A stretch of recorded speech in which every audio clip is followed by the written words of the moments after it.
Vision Zero is a global initiative to improve traffic safety. Stacey Ellifrit has more on this effort taking place right here in Tacoma and how community members can get involved. The city is participating in an initiative that has a focus on eliminating traffic fatalities and serious injuries and improving safe, healthy, equitable mobility for all. A Vision Zero approach sees traffic deaths as preventable and takes a systems approach, meaning instead of focusing on the individual, Vision Zero looks to better the system that guides the individual behavior. So from street design to speed limits to even the design of cars. Tacoma became involved in this initiative in February of 2020 when City Council passed a resolution committing to joining the Vision Zero Action Network. It was at that point that the City Council also set a goal to eliminate traffic fatalities and serious injuries by 2035. The city is now in the process of creating a Vision Zero action plan that will outline the steps needed to achieve that goal. Tacoma, like any other city, has a number of collisions each year, and crash data is tracked over a 5-year period in order to see patterns. And according to the Washington State Department of Transportation crash data, between 2016 and 2020, there were approximately 3,400 reported collisions, so people actually reporting them, collisions in Tacoma. Of that, almost 400 resulted in someone being killed or seriously injured.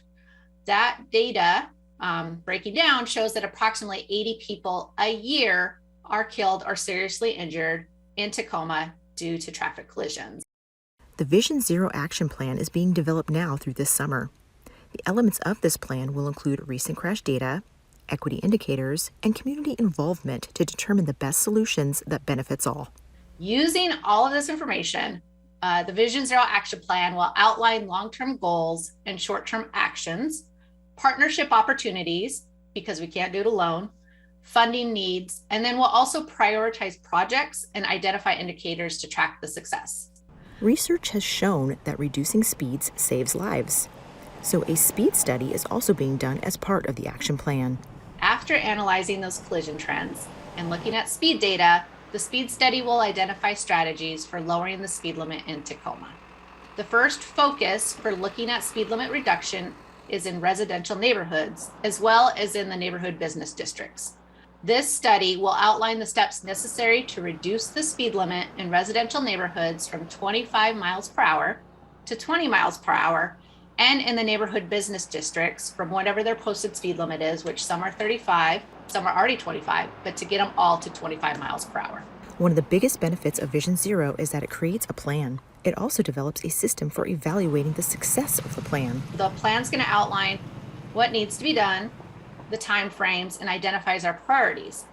But then we're creating a data dashboard that develops crash indicators, and it's going to be updated regularly and publicly available to see if Tacoma is on track to reaching that Vision Zero goal. As this effort gets underway, there's an opportunity for the community to get involved and share their experiences.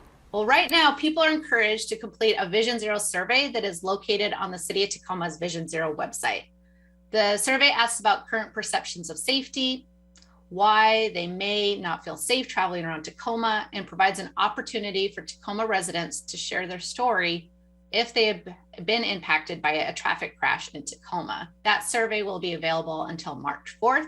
And then as information becomes available, such as that crash analysis, that'll all be posted on the Vision Zero website. For Tacoma Report, I'm Stacey Ellifrit. To find out more about Vision Zero and to take the community survey, which is available in 6 languages, visit the city's website.